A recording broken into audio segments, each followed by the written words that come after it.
So it's right around 7:45 p.m. on Wednesday. Today is January 11th.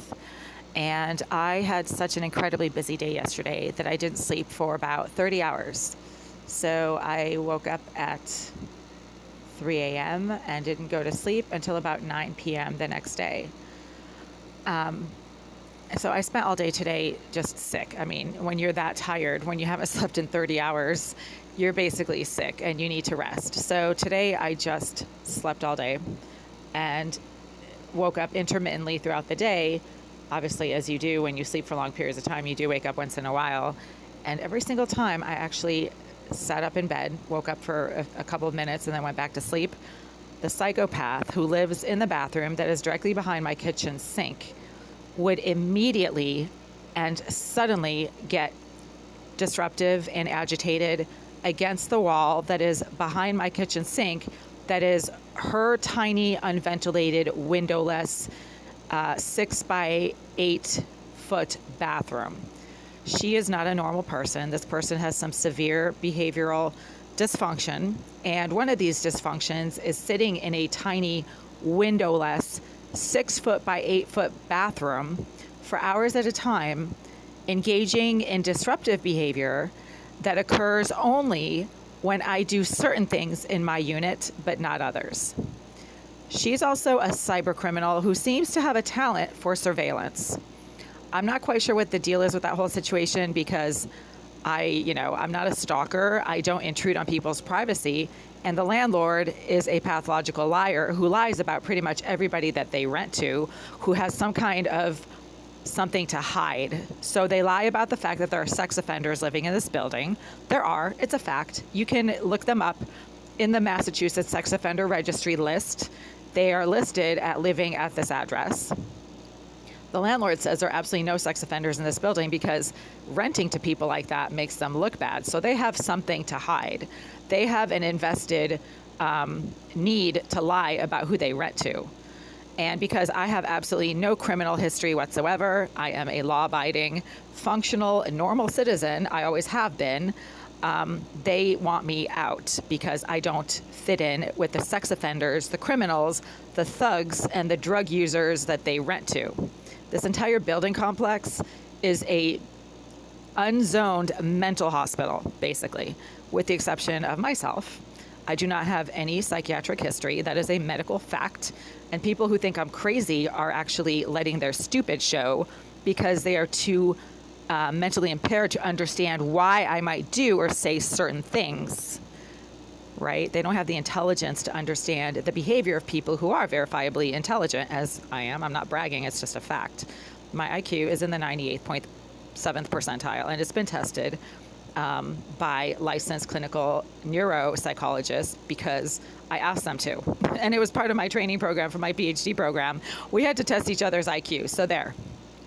With the supervision of licensed clinical neuropsychologists.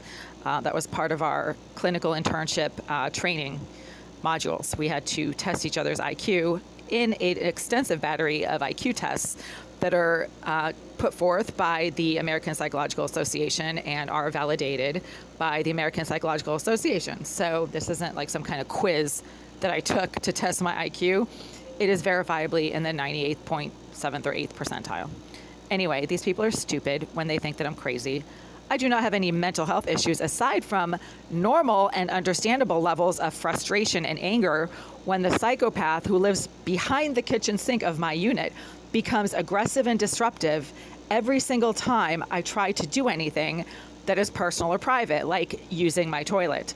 So every single time I sat up in bed while I was sleeping today and tried to get up to use the bathroom, she would suddenly start behaving in an incredibly disruptive and aggressive way against the wall behind my kitchen sink. And this happened throughout the entire day. So it wasn't like, oh, she was using the bathroom one time while I happened to be trying to get up to use the bathroom. No, it happened every single time, which was about 7 times over a period of 16 hours. So she sits there for hours, engages in some kind of eavesdropping, also called illegal surveillance, and then does whatever she can to prevent me from doing what I need to do in my bathroom. It's always in my bathroom. Like, my bathroom is a battle zone, because every single time I try to go into my bathroom to do anything that is personal or private, as most people want privacy in their bathroom, she starts smacking the wall behind my toilet. She starts blowing all kinds of sudden, out of the blue, massive bursts of overpowering fumes and odors of marijuana smoke, cigar smoke, burning rubber smoke. I mean, I don't know what burning rubber, why she's smoking burning rubber, but it smells like burning rubber. Odors that smell like a dumpster on fire, and these odors immediately fill my entire bathroom while I'm still standing there just trying to, pull down my pants, basically.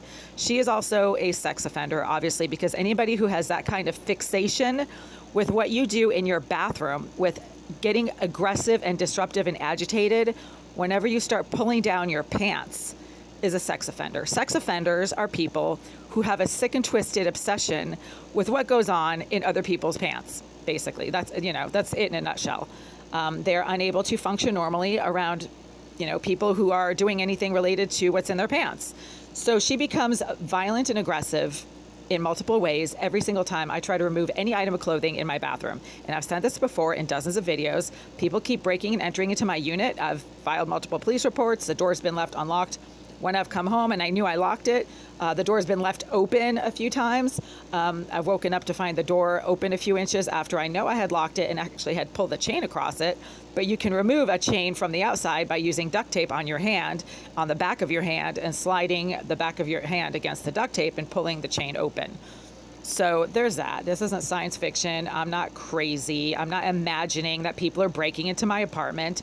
They are. This is not a normal building, as I've said before. These people have criminal histories, verifiable long histories of mental health, psychiatric problems, behavioral dysfunctions that are so severe that none of these people seem to be able to work a full-time job.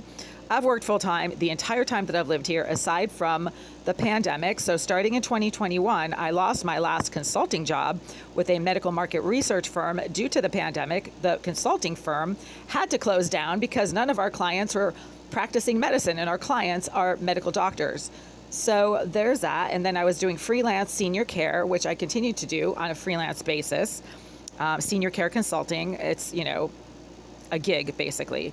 So there's that as well. But I have had to turn off all of my lights, sit here in the dark, because every time I try to change out of my clothes or do anything that is personal or private, the psychopath, who is still sitting behind my kitchen sink right now, smoking something that is filling my living space with nauseating odors and fumes, has gotten deliberately and aggressively disruptive. That's not a coincidence, folks. Surveillance devices are real. And pretty much these days, they are so tiny that anybody who wants to can stick them in little corners in your living space or in your bathroom and watch what you do, because they are perverted, creeping, low-life trash.